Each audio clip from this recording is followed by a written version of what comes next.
Breaking right now, all the alternative budgets have been voted down. The final one failed by one vote. That means all that's left is the mayor's budget now to go into effect. News 4's Cameron Taylor is live downtown for us. Cameron, people got out and left right after that vote. Yeah, they were very upset, Tom and Tracy. Disappointed, you could say. If you want to take a look behind me, you see some teachers in the crowd right here. We also see some Metro employees. And moments ago, we did hear from a Metro Parks employee who told the crowd not to feel defeated. They said that, in turn, that they are going to take their frustrations to the polls when it comes to what happened with tonight's vote. Now, let me tell you about how we got here tonight. There were really two budget proposals that we are looking at. The mayor's proposal, which did not include a property tax increase, but it did factor in the parking privatization deal he hit pause on. Now, the mayor's proposal also had a 3% raise for teachers. That will now be in effect. Now, the other proposal that they were considering that had hours of discussion today and yesterday in a committee meeting was Council Member Tanaka Birchers. That included a nearly 50-cent property tax increase, and it was supposed to give more money to schools and a 4% raise to teachers. Now, there was plenty of emotion from council chambers tonight on both of those budget proposals. Take a listen.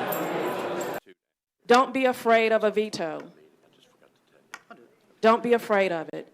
You need to be on record tonight telling our city that we love. This isn't about the it city. This is our city.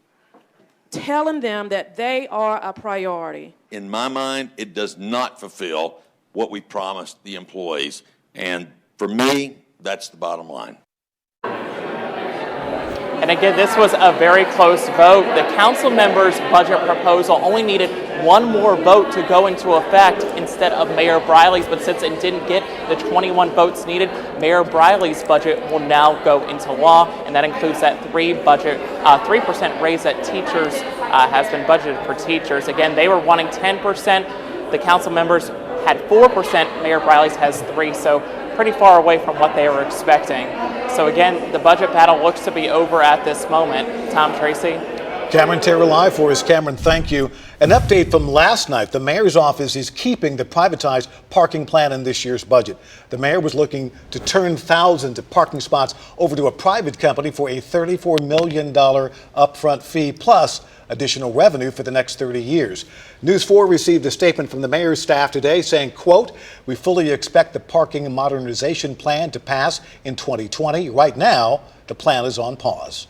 What do we want? Money. When do we want it? Now. What do we want? Plenty of upset Nashvillians made a last-ditch effort to convince the mayor not to cut bus routes as part of the budget. Heading into tonight, 9 routes were on the chopping block and a half a dozen others were expected to be rerouted.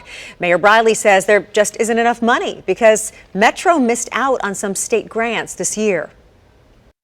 We've gone too long selling off things like we're pawning our jewelry to pay the bills, and that's not a sustainable way to do business. We need this tax rate adjustment so that we can fund our city. The demonstrators started at a downtown bus station and ended at City Hall. Those grants are done in a lottery format each year, and this year Nashville did not win.